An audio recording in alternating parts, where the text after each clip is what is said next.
Ladies and gentleman, ಕರ್ನಾಟಕದಲ್ಲಿ ಮುಖ್ಯಮಂತ್ರಿ ಬದಲಾವಣೆಯ ವಿಚಾರ ಹೈಕಮಾಂಡ್ನಲ್ಲಿ ತಾರಕಕ್ಕೇರಿದೆ.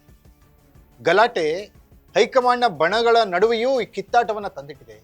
BK ಹರಿಪ್ರಸಾದ್ ದೆಹಲಿಯಲ್ಲಿ ಸುರ್ಜೇವಾಲಾ ಅವರನ್ನ ಮೀಟ್ ಆಗಿ ಸುರ್ಜೇವಾಲಾ ಅವರಿಗೆ ಲೆಫ್ಟ್ ರೈಟ್ ತಗೊಂಡಿದ್ದಾರೆ ಅನ್ನುವಂಥ ಸ್ಫೋಟಕ ಸುದ್ದಿಗಳು ಹೊರಗೆ ಬರ್ತಾ ಇದ್ದಾವೆ. ಯಾವ ಆಧಾರದ ಮೇಲೆ ಮುಖ್ಯಮಂತ್ರಿ ಬದಲಾವಣೆಯ ಚರ್ಚೆಯನ್ನು ಹುಟ್ಟಾಕಿದ್ರಿ ಅನ್ನುವಂಥ ಪ್ರಶ್ನೆಯನ್ನ BK ಹರಿಪ್ರಸಾದ್ ಸುರ್ಜೇವಾಲಾ ಅವರಿಗೆ ಪ್ರಶ್ನೆ ಮಾಡಿದಾರಂತೆ. ರಾಹುಲ್ ಗಾಂಧಿ ಅವರಿಗೆ ಈ ವಿಷಯವೇ ಗೊತ್ತಿಲ್ಲ, ರಾಹುಲ್ ಗಾಂಧಿಯವರು ಈಗ ಗರಂ ಆಗಿದ್ದಾರೆ ಈ ವಿಷಯವನ್ನ ಕೇಳಿ ಅನ್ನುವಂತಹ ಸ್ಫೋಟಕ ಮಾಹಿತಿಗಳು ಬರ್ತಾ ಇವೆ. ಈ ಕುರಿತ ಎಕ್ಸ್ಕ್ಲೂಸಿವ್ ಅಪ್ಡೇಟ್ಸ್ ಅನ್ನ ನಾನು ಕೊಡ್ತೀನಿ. ನೆಲ ಜಲ ಭಾಷೆಗಾಗಿ ಪ್ರಾಮಾಣಿಕ ಪತ್ರಿಕೋದ್ಯಮ, ನಾನು ಹೇಮಂತ್.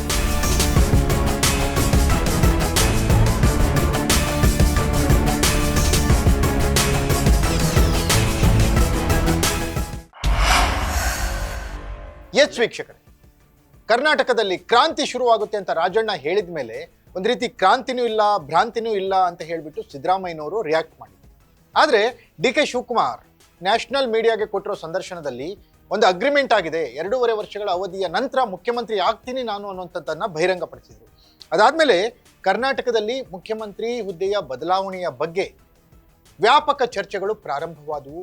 ಹೌದು, ಅಗ್ರಿಮೆಂಟ್ ಆಗಿದೆ, ಒಪ್ಪಂದ ಆಗಿದೆ ಅಂತ DK ಶಿವಕುಮಾರ್ ಬೆಂಬಲಿಗರು ಹೇಳ್ತಾ ಇದ್ರೆ, ಯಾವುದೇ ಕಾರಣಕ್ಕೂ ಇಲ್ಲ, ಆ ರೀತಿ ಒಪ್ಪಂದ ಆಗೇ ಇಲ್ಲ ಅಂತ ಹೇಳಿ ಸಿದ್ದರಾಮಯ್ಯನ ಬಣದ ಶಾಸಕರು ಹೇಳ್ತಾ ಇದ್ರು.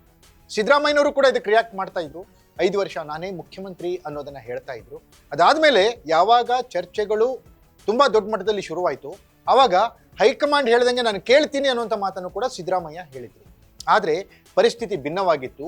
ಹೈಕಮಾಂಡ್ ಮಟ್ಟದಲ್ಲಿ ಚರ್ಚೆಯಾಗಿರೋದು ರಾಹುಲ್ ಗಾಂಧಿ ಅವರ ಗಮನಕ್ಕೆ ಬಂದಿಲ್ವಾ? ಹಾಗಾದ್ರೆ BK ಹರಿಪ್ರಸಾದ್ ದೆಹಲಿಯಲ್ಲಿ ಸುರ್ಜೇವಾಲಾ ಅವರನ್ನ ಮೀಟ್ ಮಾಡಿದಾಗ ಸುರ್ಜೇವಾಲಾ ವಿರುದ್ಧ ಗರಂ ಆಗಿದ್ಯಾಕೆ? ಸುರ್ಜೇವಾಲಾ ಅವರನ್ನ ಲೆಫ್ಟ್ ರೈಟ್ ತೆಗೆದುಕೊಂಡಿದ್ಯಾಕೆ? ಹಾಗಾದ್ರೆ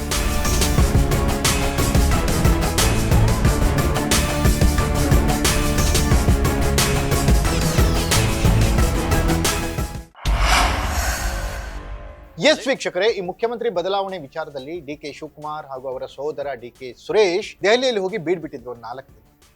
ಅಲ್ಲಿ ಎಲ್ಲ ಹಿರಿಯ ನಾಯಕರನ್ನ ಭೇಟಿ ಮಾಡಿ ಮುಖ್ಯಮಂತ್ರಿ ಸ್ಥಾನಕ್ಕೆ ಹಕ್ಕೊತ್ತಾಯವನ್ನ ಮಾಡಿ, ಆದರೆ ಅವರಿಗೆ ಒಂದು ಸ್ಪಂದನೆ, ಪೂರಕ ವಾತಾವರಣ ಸೃಷ್ಟಿಯಾಗದೇ ಇದ್ದಾಗ ವಾಪಸ್ ಬೆಂಗಳೂರಿಗೆ ಬಂದರು. ಅದಾದಮೇಲೆ ಸತೀಶ್ ಜಾರಕಿಹೊಳಿ, HC ಮಾದೇವಪ್ಪ ದೆಹಲಿಗೆ ಹೋದರು. ಅವ್ರು ಹೋಗಿ ಸಿದ್ದರಾಮಯ್ಯನವ್ರನ್ನೇ ಮುಂದುವರಿಸಬೇಕು ಯಾಕೆ ಅನ್ನೋದನ್ನ ಹೈಕಮಾಂಡ್ಗೆ ಮನವರಿಕೆ ಮಾಡಿದರು. ಇದಾದ ಮೇಲೆ BK ಹರಿಪ್ರಸಾದ್ ಏನು ಹೋಗಿದ್ರಲ್ಲ ದೆಹಲಿಗೆ, ಸುರ್ಜೇವಾಲಾ ಅವರ ಜೊತೆಗೆ ಮಾತಿನ ಜಟಾಪಟಿ ನಡೆದಿದೆ ಅನ್ನುವಂಥ ಮಾತುಗಳು ಸಿಗ್ತಾ ಇದ್ದಾವೆ. ಸುರ್ಜೇವಾಲಾ ಅವರನ್ನ ಲೆಫ್ಟ್ ರೈಟ್ ತೆಗೆದುಕೊಂಡ್ರು ಯಾರು? ಹರಿಪ್ರಸಾದ್ ಅನ್ನುವಂಥ ಮಾಹಿತಿ ಲಭ್ಯವಾಗ್ತಾ ಇದೆ. ಸುರ್ಜೇವಾಲಾ ಅವರನ್ನ ಅಕ್ಷರಶಃ ಜಾಡಿಸಿದ್ರು ಹರಿಪ್ರಸಾದ್. ಮುಖ್ಯಮಂತ್ರಿ ಸಿದ್ದರಾಮಯ್ಯನವರ ನೇತೃತ್ವದಲ್ಲಿ ಕರ್ನಾಟಕದಲ್ಲಿ ಸುಭದ್ರ ಸರ್ಕಾರ ಕೆಲಸ ಮಾಡ್ತಾ ಇದೆ, ಯಾಕೆ ಸರ್ಕಾರವನ್ನ ಅಸ್ಥಿರಗೊಳಿಸುವಂತ ಕೆಲಸವನ್ನ ಮಾಡ್ತಾ ಇದ್ದೀರಾ ನೀವು ಅಂತ ಪ್ರಶ್ನೆ ಮಾಡಿದ್ರು ಸುರ್ಜೇವಾಲಾ ಅವರನ್ನ ಅನ್ನುವಂಥ ಮಾಹಿತಿಗಳು ಬರ್ತಾ ಇದ್ದಾವೆ. ಆಗ ಸುರ್ಜೇವಾಲಾ ತಬ್ಬಿಬ್ಬಾದ್ರು, ಒಂದು ಕ್ಷಣ ದಂಗಾದ್ರು ಅನ್ನುವಂತಹ ಅಂಶಗಳು ಬಲ್ಲ ಮೂಲಗಳಿಂದ ಸಿಗ್ತಾ ಇದೆ.